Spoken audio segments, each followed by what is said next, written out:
Here we are in this week's assignments module, which are due Sunday, February 7th. The reading for this week is Chapter 1, The 19th Century, an Expanding Field.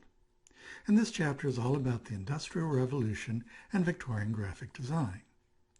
And during the 19th century, science and technology were applied to graphic arts, and there were dramatic changes in printing, papermaking, and typesetting.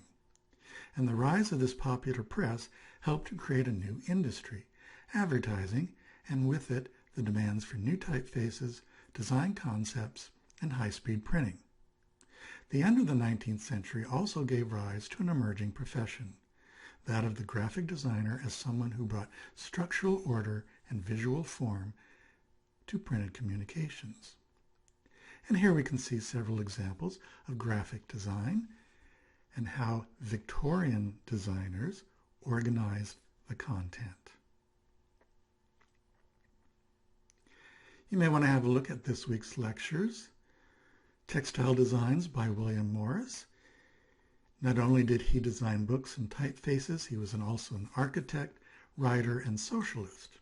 And this article is about Morris's fabric designs, many of which are still produced and used in home interiors today.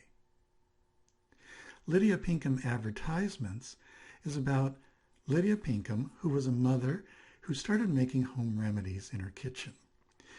She became a national celebrity, and Pinkham's advertisements are more than simply persuading women to buy the product. They carry embedded messages about the world women lived in and their place in it. Also, have a look at this article on the principles of graphic design. The idea of organizing visual content dates back to the origins of modern graphic design, which is what we're learning about this week. This week, you'll work on your first bibliography and design and context assignment. You're going to select a work of graphic design from the time period covered in this week's reading, but which is not illustrated in the textbook. It can be by the same designer or printing company, but it must not be shown in the textbook. And be sure that you read the textbook, because if you just Google 19th century graphic design, you're going to come up with results that are not appropriate for this week's reading. So you're going to find an example of graphic design. You're going to research the work of graphic design, examine the intent of the work, and understand the work within the context of its time, and you're going to respond to your colleagues.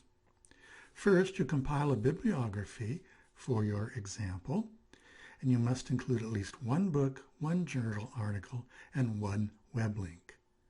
However, your book may not be the textbook. Next, you'll use the creative brief to write about your example of graphic design. You'll identify it. This week, you may not be able to find out the designer's name, perhaps just the printing company, and that's okay. And then you'll provide a brief biographical background of the designer, or in this case, the printing company. You'll describe the message of the piece and how it is conveyed. And most importantly, you'll describe the stylistic characteristics of your example that are similar to other design examples from this historical period, such as the use of line, color, balance, subject matter, and typography. You may also want to talk about some of the influences on your example of graphic design. And then you'll find at least two historical connections which examine the work within the context of its time. There may be some political events that were happening in the country at the time that may have had an impact on your example of graphic design. Perhaps there was an example of music that was popular at the time, and perhaps a book that was popular at the time. That's what I mean by context. And your assignment doesn't need to be more than 1 page long. You'll also respond to at least 2 of your colleagues' posts with either an additional historic event related to the design example or an additional image by the same designer. This assignment is worth 25 points. And you just click this link to submit your assignment. That'll take you into the discussion board. Click in the reply field, and you can post your assignment in any format that you choose. You may also want to have a look at the attached rubric where you can earn extra credit.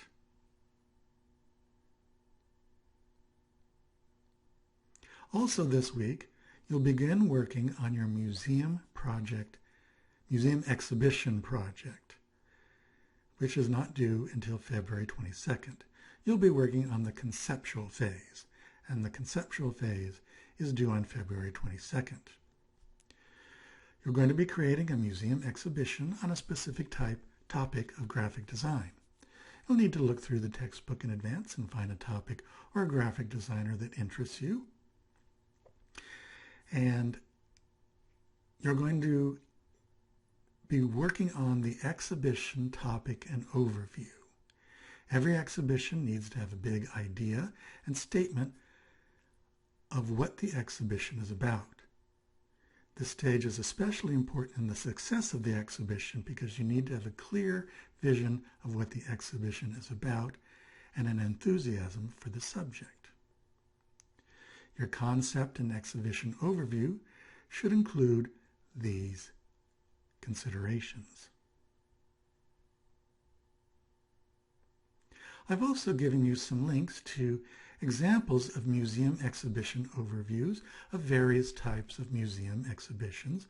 Not all of them are about graphic design. Here's an exhibition overview of an exhibition a few years ago at the Metropolitan Museum of Art.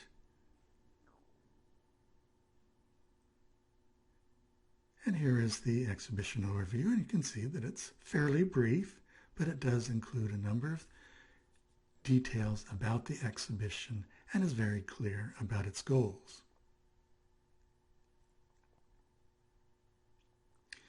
Here's one from the Zurich Design Museum. I guess that's going to take a minute to come up.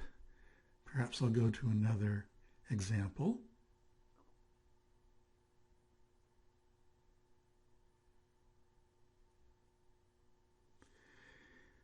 Here's one on the London Transport Museum. Oops.